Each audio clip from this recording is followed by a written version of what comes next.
Bangabandhu Sheikh Mujib medical বিশ্ববিদ্যালয়ের চিকিৎসক রাজন কর্মকারের মৃত্যু নিয়ে প্রশ্ন উঠেছে। রাজনের পরিবারের দাবি তাকে হত্যা করা হয়েছে। শনিবার রাতে রাজধানীর স্কয়ার হাসপাতালে নিলে কর্তব্যরত চিকিৎসক মৃত ঘোষণা করেন রাজন কর্মকারকে।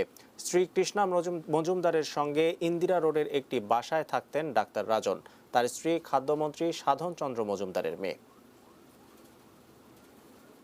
বঙ্গবন্ধু শেখ মুজিব মেডিকেল বিশ্ববিদ্যালয়ের ম্যাক্সিলোফেশিয়াল সার্জারি বিভাগের সহযোগী অধ্যাপক রাজন কর্মকার শনিবার রাজধানীর একটি হাসপাতালে প্রাইভেট প্র্যাকটিস শেষে রাত 12টায় বাসায় ফেরেন ডাক্তার রাজন।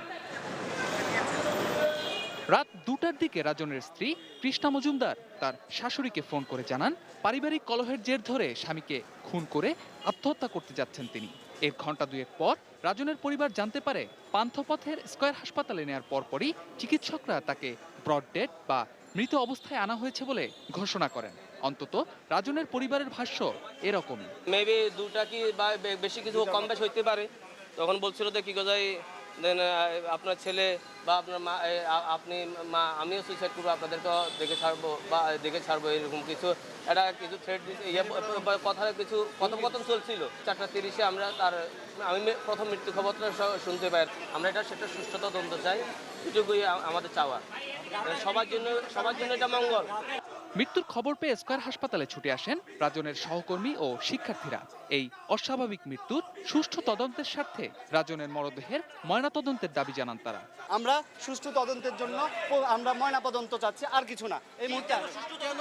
কারণ এর আগেও এই ধরনের ঘটনার দু একটা ইনসিডেন্টের ইতিহাস আছে, এই জন্য আমরা চাচ্ছি, আর কিছু না। ওনাকে মৃতই আনা হয়েছে এটুকুই আমরা শুনেছি। এর আগে একবার এরকম সে সম্ভবত পারিবারিক কোনো থেকে অসুস্থ হয়েছিল, হাসপাতালে ভর্তি ছিল, আইসিইউতে পর্যন্ত ছিল। রাজনের স্ত্রী কৃষ্ণা মজুমদার খাদ্যমন্ত্রী সাধন চন্দ্র মজুমদারের মেয়ে। এই ঘটনায় শেরেবাংলা নগর থানায় অভিযোগ দায়ের করেছে রাজনের পরিবার। শেষ খবর পাওয়া পর্যন্ত ময়নাতদন্তের জন্য রাজনের লাশ সোহরাওয়ার্দী মেডিকেল কলেজ হাসপাতালের মর্গে রাখা হয়েছে। শফিকুল হক, এটিএন নিউজ, ঢাকা।